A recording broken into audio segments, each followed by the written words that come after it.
All right, let us welcome in our unofficial fifth member. He's back home. Look at that. Back on the ledge, back with the mug. It is Sir Stats a lot. And over the past few months, Sir Stats has become an icon, taking over the NFL airwaves with 2 trademarks: his sweet researcher skills and dynamic dance move. Also, his ability to write these scripts every week. He's here today to share both of those skills with us, all 3 of them, actually. So, Mr. Stats, start us off.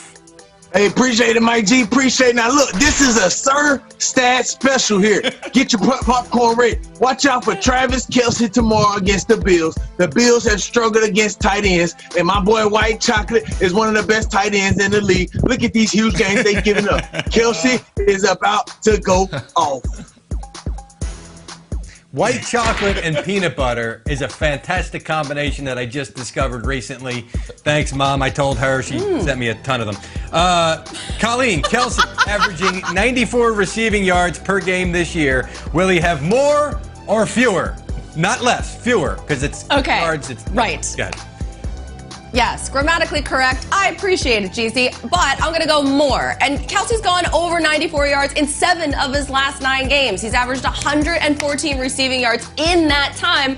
And only Stephon Diggs had more receiving yards than Travis Kelce the entire season in the entire NFL. However, I will say the Bills will have Matt Milano in this game. He did not play Week 6, so he's playing his best football right now, and that could change things a little bit. Just saying. So, working that in. Now you got Milano. Now you got me thinking about cookies. Those are good, too. Sir Stats. Someone's hungry. Here we go. Now, something to keep an eye on is the Packers defense coming off one of their best games of the season, giving up just 18 points and 244 yards versus the Rams. They were also money on money down. That's right, third down. Just allowed 25% of the conversion. Green Bay defense, I think they stepped up for the playoffs. Let's see what they got. Yep. D. Hall, what's your biggest concern with the Green Bay defense tomorrow, though?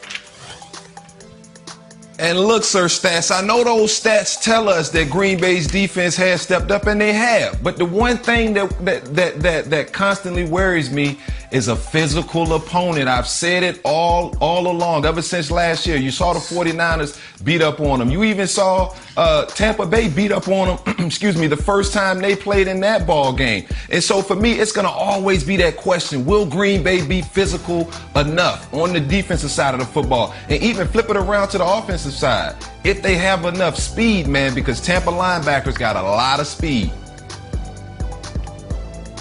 All right, D-Hall. Really? Come on, hold up, Jeezy. Let me get up in here. Let me get a little bit of this bone right here. Get at it. Get at it. I love it. So that's what you're saying. You're saying Green Bay Packers haven't been that physical. You've been saying it for the last 2 years. All they've done is won, D-Hall, and they rushed the ball for over 100 yards. They average rushing the ball for over 100 yards. And early, later on in the show, I'm going to tell you exactly why that defense has not been good going against the run. But you can't say this team ain't physical, dog. They run the football. Right? My turn? They do, just a little bit. He's hitting you with the MJD face. Oh, man. That's what he did. Oh, man. There we go. There's the $5. We're breaking format. I didn't know. Sir Stats lurking in the shadows. Hit us with your last. Hey, you know, it's a little dark out here. The shade messed me up. But listen, something to keep an eye on. Aaron Rodgers versus the blitz. It really affected the quarterback in Week 6. Now, we know the best pass defense is the pass rush, and Aaron Rodgers had no touchdowns and 2 interceptions in Week 6 and a 0 passer rating. The rest of the season, Rodgers balled out versus the blitz. What's he going to do this week against the blitz? Let's see. Good question. Another good question. Mike Robb, do you expect the Bucs defense to feature a lot of blitzes from Todd Bowles tomorrow? Well, I mean, I would, Jeezy. I mean, you got to blitz Aaron Rodgers, and Aaron Rodgers has to prove to Todd Bowles and that Buccaneers defense that he can beat the blitz. And then you look at the second half of the season, this Tampa Bay Buccaneers defense was not good when they did blitz, giving up 13 touchdowns, only 1 interception, and a passer rating over 120. So if Aaron Rodgers beats them early against the blitz, I kind of sit back and see if they have enough patience to run the football to win the football game for the Green Bay Packers. If you blitz and you don't get home, you will get burned. Sir Stats a lot. Thank you very much, my friend. Welcome back to your little perch there. Enjoy your coffee.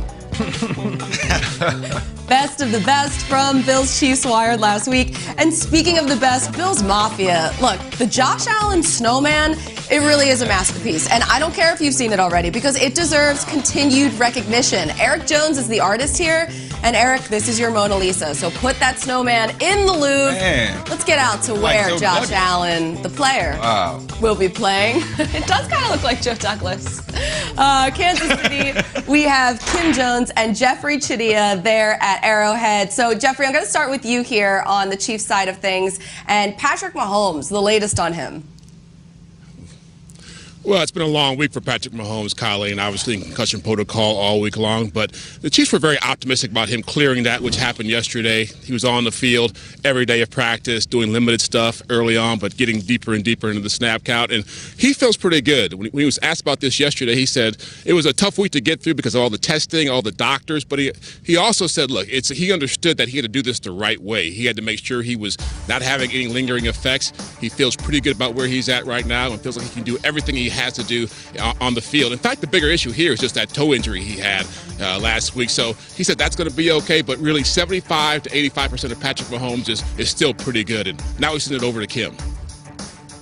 Well, thanks so much, Jeff. You know, when you talk about Josh Allen, you talk about a quarterback who in his third season has really come into his own. He's first in the league against the blitz, and when he doesn't face pressure, Josh Allen completes 73% of his passes. The Bills absolutely have found their franchise quarterback. They've also found a franchise teammate. Back after the rookies were drafted, Josh Allen had the offensive players come out to California to work out with him. Then in late May, early June, the Bills offense got together in Florida. I'm told in both cases it was Josh Allen picking up the tab for airfare, for hotels, for meals. That was the beginning, really, of this season for Josh Allen and that offense. It's not an accident that they've been, frankly, as good as they have. Colleen. Thank you, Kim and Jeffrey. Wow, that is super interesting, Kim, in terms of Josh Allen and what he's doing to really step up and be a leader there in Buffalo. I love that. He's making his first career start there in Arrowhead. We'll see how that goes. But this Bills offense, one of the best in the league. But that wasn't the case during their first meeting in Week 6. Buffalo had a season low in total yards, first downs, and completion percentage. So Josh Allen gets a second crack at the Chiefs here. He and Mahomes top 5 in passing touchdowns and passer rating this season. So Mike Robb, where have you seen the most improvement from Josh Allen this season? Because there's been a lot of it.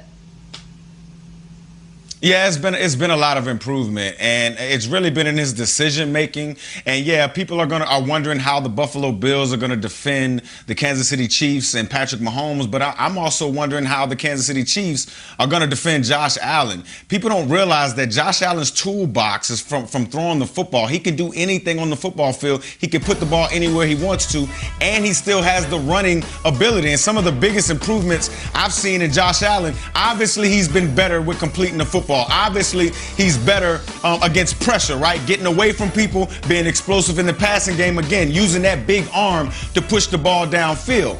But what I've seen him make a huge improvement in is when he's not under pressure, right? When maybe his team is down, he has a clean pocket, and he's trying to win the game with one pass down the football field, right? And so he's been better against man. He has 9 of his 10 interceptions against zone. So I look at the Kansas City Chiefs as to try not to pressure him too much and try to force Josh Allen into making bad decisions, because when I look at this matchup, that's the only way I feel that the Kansas City Chiefs can stop the Buffalo Bills offense. Mike Robb, if I could have anything, if I could dial up anything this weekend, it would be the Bills to be down by, let's say, 4 to 6 points, more than a field goal, less than a touchdown in the fourth quarter, because I would love to see the matchup between Josh Allen on the biggest stage he's ever been on in a pressure situation and Steve Spagnuolo on the other side dialing up the pressure. Because we saw it last week with Cleveland, and Spag said, hey, Baker Mayfield, here we come. And it was pressure, pressure, pressure. Heat, over and over in that fourth quarter when he went to throw the football. And it was great. It worked. There you go, right there. Worked extremely well in that case. I think Josh Allen's got some moxie. I think at some point he's going to deliver in a huge spot like that, and that's going to be the next step that he takes in He his ain't career. Baker Mayfield. I just want to ratchet up the drama. We're going to do a segment later in this show called Playoff Promise. That's a tease. I'm going to make a different promise then, but I promise you, Josh Allen, if you are in that scenario that I created, they will come after you, and you're going to have to respond. I think it's going to be great theater. He ain't Baker Mayfield. Hey, Jeezy, I heard M-Rob in the background saying he ain't Baker Mayfield, and M-Rob. I know. That's why I think it's great. Josh Allen Drama. is not. I just look. You're right. You're right when you say he has to be able to blitz me, has to be able to get pressure. But I think the thing with Spags in this defense that kind of excites me is the ability, knowing the unwillingness of the Bills to really want to run the football, right? And then you can just let Chris Jones go rush. You can let Frank Clark go rush. Tyrann Mathieu on the back end is kind of understanding what's going on so you can disguise Josh Allen sometimes. Because like M-Rob said, you don't just want to blitz Josh Allen because he's that type of athlete and quarterback that can elude a little bit of pressure and still make a play down the football field. So you almost got to just rush him with your guys and let the people on the back end play a little bit of chess with Josh Allen, see if you can confuse him a little bit because he's been playing lights out. But I'm really excited to see Spags in this defensive game plan for sure. D-Hall, I want to see if Josh Allen will have all of his guys out there in terms of receivers, and that means Gabriel Davis. I'm looking at Gabe Davis' status. He's questionable right now, hurt his ankle against the Ravens, and sure, you have Stephon Diggs and Cole Beasley who came off the injury report, and John Brown, but the rookie wide receiver is a huge part of this offense, and second most touchdown catches on the team, and he had some serious toe drag swag against the Colts. Plus, per our amazing researcher, Bill Studell, since week 9, no player had more touchdown catches of 20-plus yards. It was Tyreek Hill, Antonio Brown, and Gabriel Davis, all tied with 4. And that's per Pro Football Focus. But listen, if the Bills are going to keep up with Patrick Mahomes and the Chiefs, they're going to need all of their guys because they don't run the ball as well and because they don't have all of those guys at their disposal. I mean, we saw last week, what did they run 3 times in the first half? This is a team that's built on the pass. So they need all of their pass catchers out there. Yes. Josh Allen. Wait, did I not say Josh Allen? I don't know what's happening. Hey, Mike Rob, how about this? Nope. You saw The Matrix earlier. Hey, get him in, Rob. Joining Bills Mafia before it was cool, and all your